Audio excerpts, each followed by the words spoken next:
ওই ব্যক্তির চুলের উপরে এই দোয়াটা একবার পরে আপনি একটা ফু দিলেই ওই ব্যক্তি আপনার প্রতি আকৃষ্ট হবে, আপনাকে ভালোবাসবে।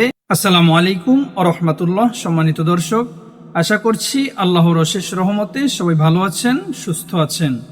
প্রিয় দর্শক, যেই দোয়াটা পাঠ করে কারো চুলের উপরে ফু দিলে ওই ব্যক্তি আপনার বশ হয়ে যাবে, আপনার প্রতি অনুগত হবে, আপনাকে পাগলের মতো ভালোবাসবে, আপনি যা বলবেন সে তাই শুনবে। প্রিয় দর্শক, যারা আমলটা করতে চান ধৈর্য সহকারে সম্পূর্ণ ভিডিওটি শেষ পর্যন্ত দেখুন, ইনশাআল্লাহ বুঝতে পারবেন এবং শিখে আমল করতে পারবেন।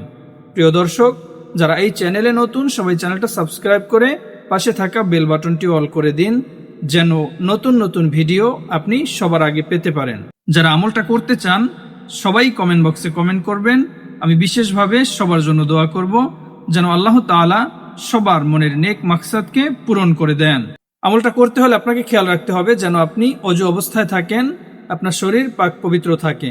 অজু অবস্থায় আপনি যদি আমলটা করতে পারেন অবশ্যই আপনার আমলে কাজ হবে। আপনি যখন আমলটা করবেন, যার জন্য আপনি আমলটা করবেন, ওই ব্যক্তির আশেপাশে থেকেই আপনি প্রথমেই 3 বার ইস্তেগফার পাঠ করবেন। আস্তাগফিরুল্লাহ আস্তাগফিরুল্লাহ আস্তাগফিরুল্লাহ। 3 বার ইস্তেগফার পাঠ করার পরে দুরূদ শরীফ পাঠ করবেন 3 বার, যে দুরূদ শরীফটা আমরা নামাজের মধ্যে পড়ে থাকি এভাবে: আল্লাহুম্মা সাল্লি আলা মুহাম্মাদিন ওয়া আলা আলি মুহাম্মাদ কামা সাল্লাইতা আলা ইব্রাহিম ওয়া আলা আলি ইব্রাহিম ইন্নাকা হামিদুম মাজিদ। আল্লাহুম্মা বারিক আলা মুহাম্মাদিন ওয়া আলা আলি মুহাম্মাদ কামা বারাকতা আলা ইব্রাহিম ওয়া আলা আলি ইব্রাহিম ইন্নাকা হামিদুম মাজিদ। এভাবে সহিশুদ্ধভাবে 3 বার দুরূদ ইব্রাহিম পাঠ করবেন।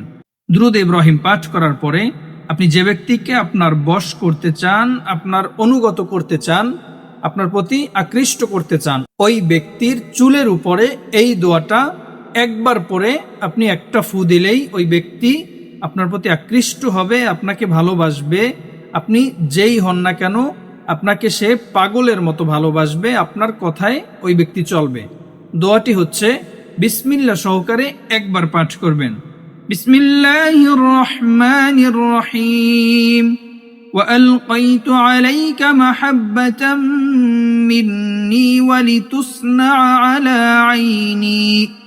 এতটুকু দোয়া একবার পাঠ করে ওই ব্যক্তির চুলের উপরে আপনি একটা ফু দিলে ওই ব্যক্তি আপনার জন্য পাগল হয়ে যাবে, আপনাকে পাগলের মতো ভালোবাসবে, আপনি যা বলবেন সে তাই শুনবে। আপনি আপনার স্ত্রীর জন্য করতে পারেন, আপনি আপনার স্বামীর জন্য করতে পারেন, আপনি আপনার প্রিয় মানুষের জন্য করতে পারেন, আপনি যার জন্যই করেন না কেন কোনো সমস্যা নেই, সে যেই হোক না কেন আপনার প্রতি অনুগত হয়ে যাবে, আপনার প্রতি বশ হবে।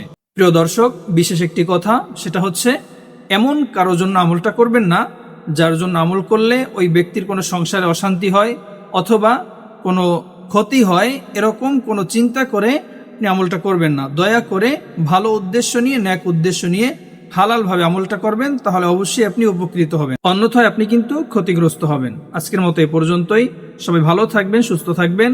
আল্লাহ হাফেজ। আসসালামু আলাইকুম ওয়া রাহমাতুল্লাহ।